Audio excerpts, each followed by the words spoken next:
ലോകത്ത് സ്ത്രീക്ക് വേണ്ടിയാണ് മഹായുദ്ധങ്ങൾ ഉണ്ടായിട്ടുള്ളത്. ബന്ധുക്കൾ തമ്മിൽ ഏറ്റുമുട്ടേണ്ടി വന്നത്.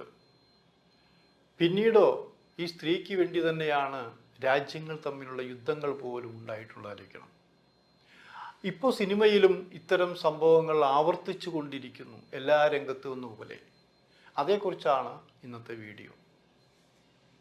ഫിലിമി പ്ലസിലേക്ക് എല്ലാവർക്കും സ്വാഗതം.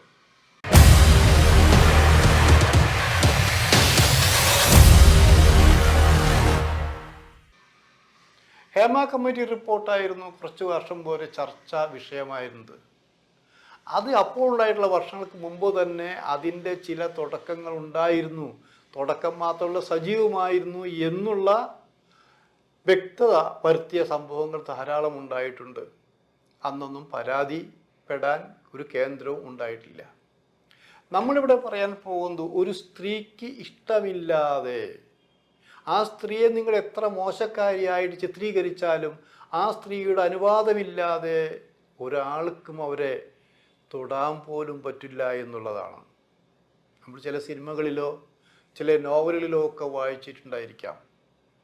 ഞാൻ പലരുമായും ബന്ധപ്പെടും എന്ന് വിചാരിച്ച് നിനക്ക് തരണമെന്നില്ല, നിന്നെ എനിക്ക് ഇഷ്ടമല്ല, നിന്നെ വെറുപ്പാണ് എന്ന് പറഞ്ഞ കഥാപാത്രങ്ങൾ ഉണ്ടായിട്ടുണ്ട്. അത് വെറും കഥാപാത്രങ്ങൾ മാത്രമല്ല, സിനിമയിലും അത്തരം സംഭവങ്ങൾ ഉണ്ടായിട്ടുണ്ട്.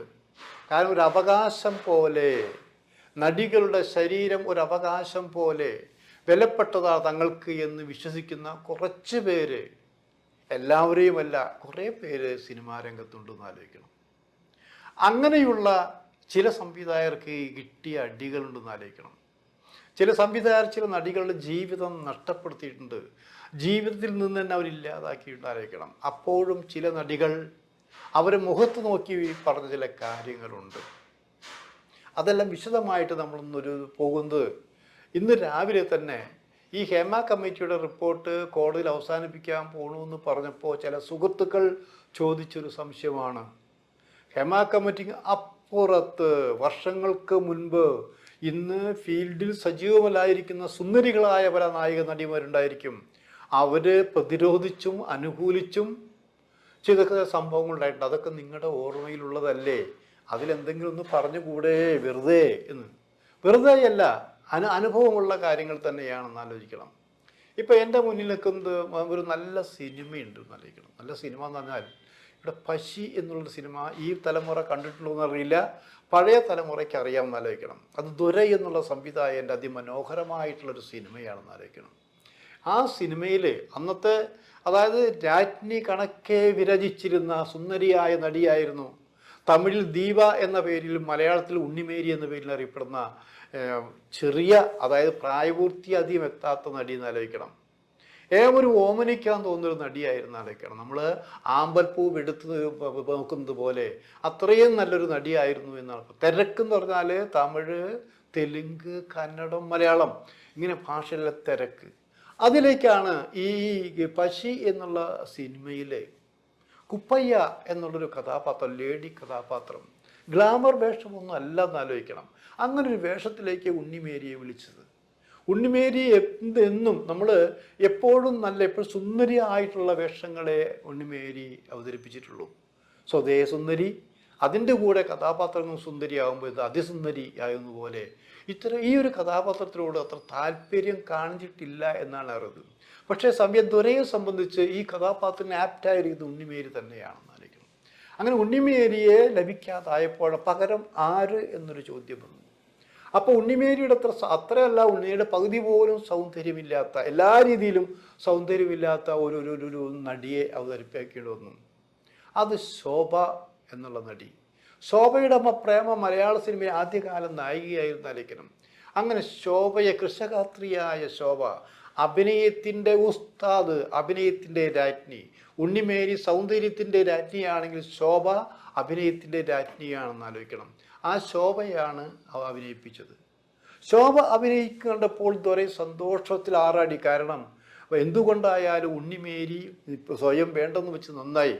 ഉണ്ണിമേരി ആയിരുന്നെങ്കിൽ ഈ കഥാപാത്രത്തിൻ്റെ 7 അയലത്ത് പോലും എത്തുമായിരുന്നില്ല. അതും ശോഭയുടെ അഭിനയത്തിന് മുമ്പിൽ പ്രഭ സൂര്യന് മുന്നിൽ ഒരു മെഴുകുതിരി കത്തിച്ചു വെച്ചെന്ന പോലെയായിരിക്കും ഈ ഉണ്ണിമേരി ആയിരുന്നെങ്കിൽ എന്നാണ് പറഞ്ഞത്.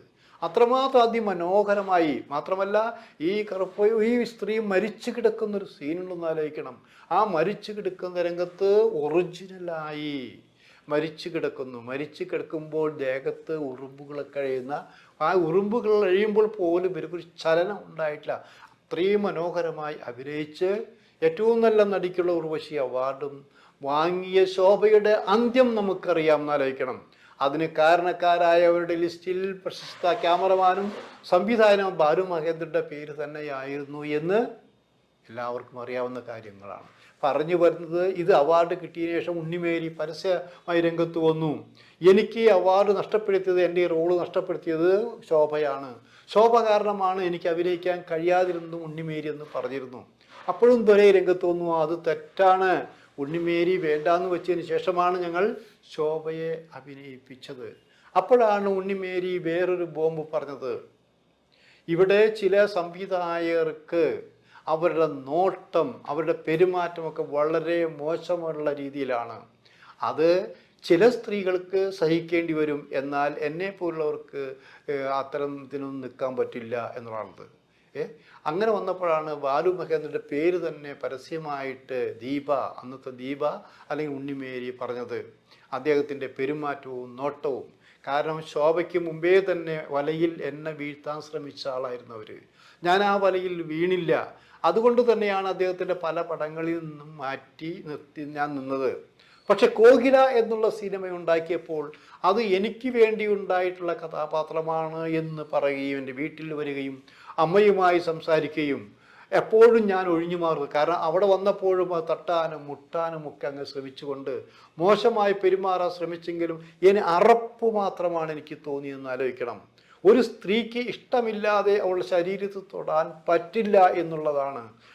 അതുകൊണ്ട് തന്നെ എനിക്ക് അയാൾ ഇഷ്ടമായിരുന്നില്ല എന്നാലോചിക്കണം. പിന്നീട് പലരുടെയും നിർബന്ധപ്രകാരമാണ് ആ കോകില എന്ന സിനിമയിൽ അപാരമായൊരു അഭിനയമുള്ള കഥാപാത്രമാണ് എന്ന് പറഞ്ഞതിൻ്റെ പേരിൽ, നിങ്ങൾക്ക് ഇഷ്ടമുണ്ടെങ്കിലേ നിങ്ങളുടെ ശരീരത്തിൽ ഒരാൾ തൊടൂ എന്ന് പറഞ്ഞതിൻ്റെ പേരിലാണ് അഭിനയിക്കാൻ പോയത്. അവിടെയും കാര്യങ്ങളൊന്നും ശുഭകരമായിരുന്നില്ല. ആ പടത്തിൽ അഭിനയിക്കാതെ ദീപ തിരിച്ചു പോകുന്നു എന്നാലോചിക്കണം. പകരം വീണ്ടും ശോഭയെ തന്നെ ബാലു മഹേന്ദ്ര അതിൽ നായികയാക്കി.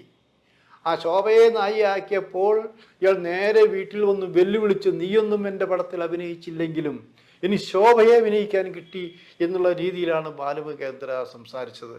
അപ്പോൾ ഉണ്ണിമേരി അവിടെ വ്യക്തമായി തന്നെ പറഞ്ഞു, സാർ, താങ്കൾക്ക് താങ്കളുടെ സിനിമകളിൽ അഭിനയിക്കാൻ എന്നേക്കാൾ പ്രഗത്ഭമതികളായ നായികമാരെ കിട്ടിയിരിക്കും എന്ന് വിചാരിച്ച് ഞാൻ സമ്മതിക്കണമെന്നില്ല.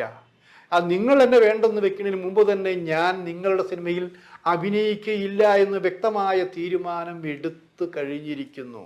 നിങ്ങൾ എന്തെല്ലാം തന്നാലും ശരി, ബാലു മഹേന്ദ്ര എന്നുള്ള സംവിധാന സിനിമയിൽ ഉണ്ണിമേരി എന്ന ഞാൻ, ദീപ എന്ന ഞാൻ അഭിനയിക്കില്ല.